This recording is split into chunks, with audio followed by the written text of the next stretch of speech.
Praise the lord. నిజమైన స్వరం. మే 13, 2026 Holi prayer home సంఘం వారి అనుదిన వాగ్దాన పరిచర్య.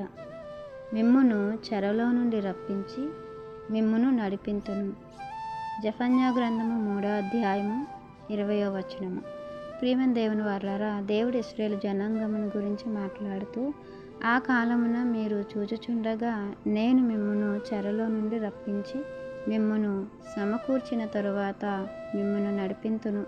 నిజముగా భూమి మీదనున్న జనులందరి దృష్టికి నేను మీకు ఖ్యాతిని, మంచి పేరును తెప్పింతును. ఇదే యెహోవా వాక్కు అని ఇశ్రాయేలు జనాంగంతో సెలవిస్తున్నారు. అయితే ఇశ్రాయేలు జనాంగం చెరపట్టబడిన తరువాత విడిపించినప్పుడు మిగిలిన జనాంగం ఏదైతే ఉందో వారి నిమిత్తం దేవుడు మాట్లాడుతున్నారు. మిగిలిన వారు పాపం చేయరు, అబద్ధమాడరు, కపటములాడు నాలుక వారి నోట నుండదు. వారు ఎవరి భయము లేకుండా విశ్రాంతి గల వారై అన్నపానములు పుచ్చుకుందురు.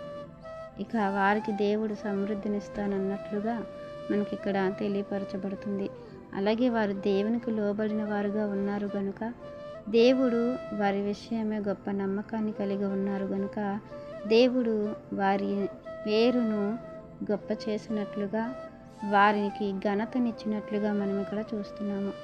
మన జీవితంలో కూడా దేవునికి వ్యతిరేకమైన ప్రతి స్వభావాన్ని చంపుకొని దేవునికి అనుకూలమైన విధేయత కలిగిన స్వభావం కలిగి ఉన్నప్పుడు దేవుడు మన మీద పెట్టుకున్న నమ్మకానికి తగినట్లుగా, మనకు రక్షించిన విధముగా, మనకి విమోచించిన విధముగా మనము దేవుని మీద, మరి ఆయన మాటల మీద మన జీవితాన్ని నడిపించినప్పుడు, దేవుని యొక్క చేతిని పట్టుకున్నప్పుడు, దేవుని యొక్క ఉద్దేశాలను ఎరిగినప్పుడు దేవుడు మన విషయంలో కూడా మంచి పేరును, ఒక ఘనతను ఇస్తారన్న సంగతిని ఇక్కడ మనం జ్ఞాపకం చేసుకోవాలి.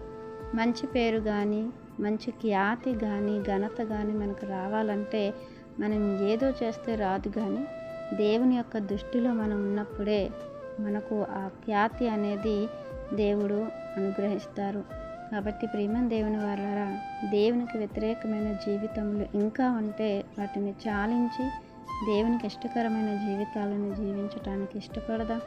దేవుడు మనకి ఇచ్చినటువంటి అమూల్యమైన రక్షణను బట్టి, అమూల్యమైన విమోచనను బట్టి, ఇచ్చినటువంటి నిత్యత్వాన్ని బట్టి మనము అతిశయపడుతూ దేవుని నామానికి ఘనముగా, దేవుని నామానికి ఒక మహిమకరంగా మన బ్రతుకులు ఉండేలాగున దేవునికి ఏది హేయమైనది ఉందో మన జీవితంలో తీసివేసుకొని దేవునికి ఇష్టకరమైన జీవితాన్ని జీవించి ఆయన యొక్క మెండైన దీవెనను పొందుకోవాలని వాక్యం మనందరి జీవితంలో దేవుడు ఫలింపచేయాలని ఆశిస్తున్నారు. దైవజనులు బ్రదర్ పి. నెహమ్యా గారు.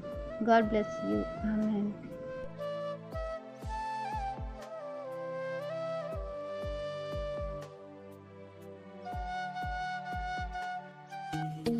Hi friends, holy prayer home Gajuwaka Sangama వారు మాట్లాడిన విలువైన దేవుని సందేశములను మీరు వినటానికి మా యొక్క యూట్యూబ్ ఛానల్ హోలీ ప్రేయర్ హోమ్ను సబ్స్క్రైబ్ చేసుకొని పక్కనున్న బెల్ ఐకాన్ క్లిక్ చేయగలరు.